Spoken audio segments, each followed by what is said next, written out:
কবিরাজ হইয়া যদি জিনের লড়াইতে পারে, যা কয় কবিরাজ তা শোনে। বেলায়েতের শক্তির কাছে জিনের পাওয়ার খাটে না।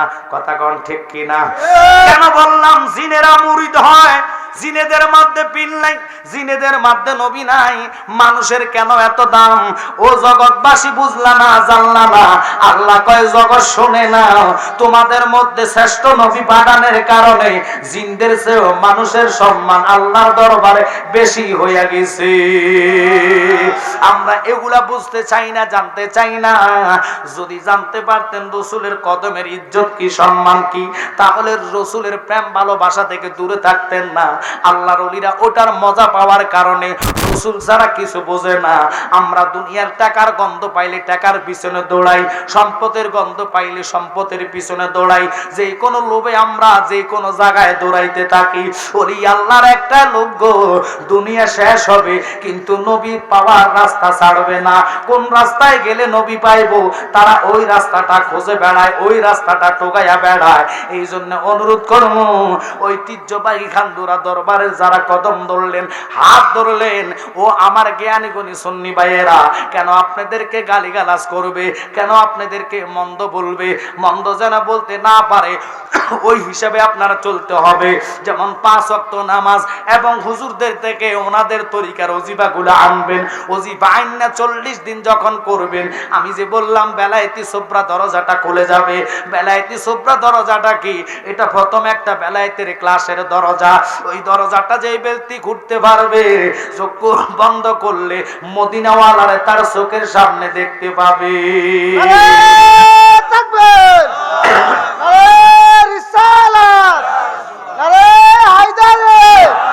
আন্তর্জাতিক তরিকার সম্মেলন। আর মাওলা আলীর কথা তো কি বলবো, আল্লাহু আকবার। যিনি হচ্ছেন আনা মাদিনাতুল ইলমে ওয়া আলিগুন বাবুহা। সমস্ত এলেম, এলমে শরীয়ত, এলমে তরিকত, এলমে হাকিকত, এলমে মারিফত, যাহা বলবেন সমস্ত এলেমের মানে দরজাই হচ্ছে একমাত্র মাওলা আলী। যে আলী দাঁড়িয়ে আছে একটু দূরে, আবু জাহেল দাঁড়িয়ে দাঁড়িয়ে আলীর দিকে তাকাচ্ছে কি করতেছে। হঠাৎ এক ভিক্ষুক এসে আলীর কাছে ভিক্ষা চাইলেন, মানে হজরতে আবু জাহেলের কাছে ভিক্ষা চাইলেন। এই দুষ্ট এজিদের মানে আবু জাহেল কি করলেন, বললেন যে আমার কাছে কেন ভিক্ষা চাও? আমি তো ভিক্ষা দিতে জানলো দিব না, তবে আমার থেকে একটু দূরে যাকে দেখতেছ যাও, ওই আলীর কাছে যাও। অথচ আলী 4 দিন পর্যন্ত খানা খায় নাই। আল্লাহু আকবার বলেন। দুষ্ট আবু জাহেল দেখায়া দিলেন। খুব খেয়াল করেন বাবা, বেলায়েতের পাওয়ার কি, ক্ষমতা কি। এই কথার সাথে সাথে আলীর কাছে ভিক্ষুকে যায় কয়, বাজানো দয়া করে আমার একটু ভিক্ষা দেন, আমার মেয়ে বিবাহ দিতে পারি না, কিছু সহযোগিতা করেন। কথাটা বলতে দেরি, আলী কয় তোমারে পাঠাইলো কেডা? দেখায়া দিছে আলী রে, ওই যে লোকটা দাঁড়িয়ে আছে, নাম তো জানি না, লোকটা আমার দেখায়া দিছে আপনার কথা। হায় খাই রে, আমি আজকে 4 দিন পর্যন্ত খাই না, নিশ্চিত ছেলেটা আমার কাছে পাঠাইছে লোকটা আমারে বেজ্জিতি করার জন্য। বলুন তো ইজ্জতের মালিক কে? আল্লাহ। জোরে জোরে কোন ইজ্জত দেয় কে? আল্লাহ। আল্লাহ যদি ইজ্জত দেয়, পৃথিবীর মানুষ যদি একসাথে হয়ে আপনার বেজ্জিতি করতে চায় কখনো পারবে না। মাওলা যার পক্ষে হইয়া যায়, গোটা পৃথিবীটা তার কদমে চলে আসে। আলী কয় দাঁড়াও, তুমি চাইছো ভিক্ষা আমি দিমু। আল্লাহু আকবার। কিন্তু আলী 4 দিন পর্যন্ত খায় নাই।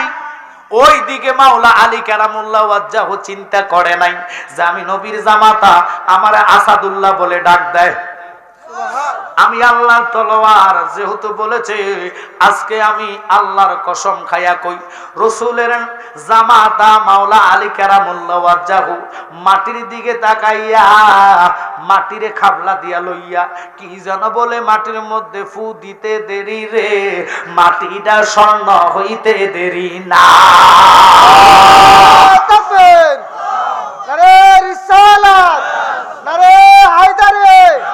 আন্তর্জাতিক সম্মেলন কান্দুরা পাক দরবার শরীফ।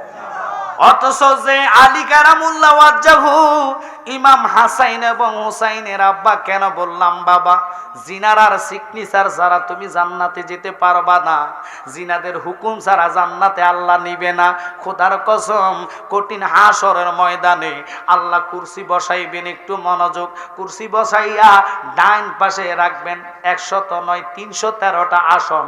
ওই 13টা আসনের মধ্যে সকল পয়গাম্বরদেরকে বসাইবে। একটা মাত্র আসন বাম পাশে থাকবে, জাহান্নামের গেট গুলা খোলা থাকবে। ওই গেট দিয়া আগুনের তাপ দাও দাও করে হাসরের ময়দানের দিকে যাবে। আব্বা লক্ষ্য করেন, মনোযোগ আর অন্তরের কান লাগান। কেন এই কথার দিকে গেলাম? মাওলা আলীর কারণে আমি ওই দিকে গেলাম। এবার 313টা আসন দেখিয়া আমার বাবা, তোমার বাবা যিনি আদম ও সাফিউল্লাহ, উনি সবুজ পোশাক গায়ে দিয়া আল্লাহ পাকের ডাইন পাশে বসে থাকবে। ইন দি মিন টাইমে আব্বা আজাবিল ফেরেশতারা, আজাজিল ফেরেশতারা, আযাব দেওয়া ফেরেশতারা একটা লোকের হাতের মধ্যে হ্যান্ডকাফ লাগাইয়া, পায়ে হ্যান্ডকাফ লাগাইয়া টেনে টেনে টেনে টেনে টেনে টেনে জাহান্নামের দিকে নিয়ে যাচ্ছে।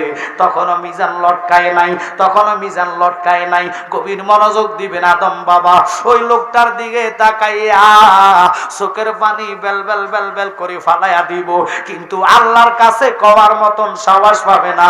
ওগো আল্লাহ, লোকটার তুমি ছাইড়া দাও।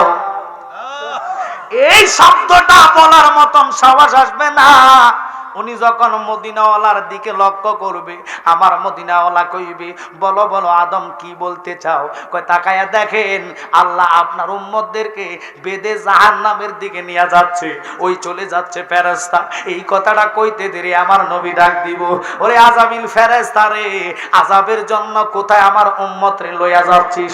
একটু দাঁড়া, আমার একটু কথা শোন। ফেরেশতা কইব, ইয়া রাসূলুল্লাহ, নবী গো, আমি আমার হুকুম মতে তো তারা জাহান্নামে নিতেছি না, আল্লাহ হুকুম করছে, আমি এই জন্য তারা জাহান্নামের দিকে নিয়ে যাচ্ছি। আপনার যদি কোনো হুকুম থাকে, কোনো অভিযোগ থাকে, আপনি মাওলার সাথে বলেন। তখন আমার নবী ঘুরে দাঁড়াইব, দাঁড়াই কইব, খোদা রে, তুমি না আমার ওয়াদা দিছো, আমারে আজকে হাসরের ময়দানে মিজানের পাল্লায় আমারে তুমি শরম দিতা না, আমারে সবসময় তুমি খুশি রাখবা। আজকে যে আমার উম্মত রে লইয়া যাইতেছ, মিজানটা কেন লটকাও না? তার নেক নাকি বদ তুমি যদি জানো মাপ দাও, যদি তার নেক কম হইয়া যায় তারে তুমি জাহান্নামে দিয়া দিও। এবার আল্লাহ হুকুম করবে, ও জিব্রাইল তাড়াতাড়ি তুমি জান্নাতে থেকে মিজানের পাল্লাটা নিয়ে এসে হাসরের কর্নারে বসাইয়া দাও। বসাইতে দেরি রে, যেই লোকটারে জাহান্নামের দিকে টেনে টেনে লইয়া যায়, ওই লোকটারে আবার ফিরত আইনা। লক্ষ্য করবেন, মনোযোগ। এবার আল্লাহর হাবিবের সামনে মিজানের পাল্লায় তার নেকগুলা দেওয়া হবে। এই নেকগুলা দিতে দেরি দেখতেছে তার নেকের পাল্লা কম, অর্থাৎ ওজন কম, বারিত্ব কম, গুনার পাল্লার ভারী বেশি, উপর দিকে গুনার পাল্লা যাইতেছে। আমার কামলিওয়ালা নবী দেখে জীবনে তার একটা বার রাসূলের প্রতি দুরূদ আছে, ওই দুরূদের কাগজটুকু লেখে লেখে ফেরেশতারা রাসূলের কদমে দেয়। রাসূল সিগনেচার মাইরা, তারিখ মাইরা ফালাইয়া রাখছে। নবীজি টান মাইরা পকেট থেকে কোন তারিখে আপনি মিলাদ পড়লেন, কোন তারিখে দুরূদ পড়লেন, ওই দুরূদের সার্টিফিকেটটা, দলিলটা, কাগজটা মিজানের পাল্লায় দিতে দেরি গো। আল্লাহর কসম খাইয়া কই, লোকটা জাহান্নামী, লোকটা দুরূদের কারণে জান্নাতি হইতে দেরি না। তাকবীর, আল্লাহু আকবার, নারে রিসালাত, ইয়া রাসূলুল্লাহ, আহলে সুন্নাত ওয়াল জামাত জিন্দাবাদ, জিন্দাবাদ, মাওলা আলী আন্তর্জাতিক তরিকত সম্মেলন জিন্দাবাদ, জিন্দাবাদ। ওরে বিচার হবে কর্ম অনুসার, বাবি মন আমার নির্দোষী মোর পরয়ার দিগার। তুমি যেমনে চালাও তেমনি চলি, তুমি যেমনে চালাও তেমনি চলি, দুষ্টাতে কি আমার, আমি তোমার কলের গাড়ি, তুমি মূল ড্রাইভার। আল্লাহ তোমার হুকুম ছাড়া তো দুলবালি লড়ে না, একটা পানিও লড়ে না। এখন তুমি কেমনে মিজান ছাড়া জাহান্নামে দিতেছ? রাসূলের পাওয়ার কি, ক্ষমতা কি শুনে নেন। আল্লাহ ডাক দিয়া কয়, বন্ধু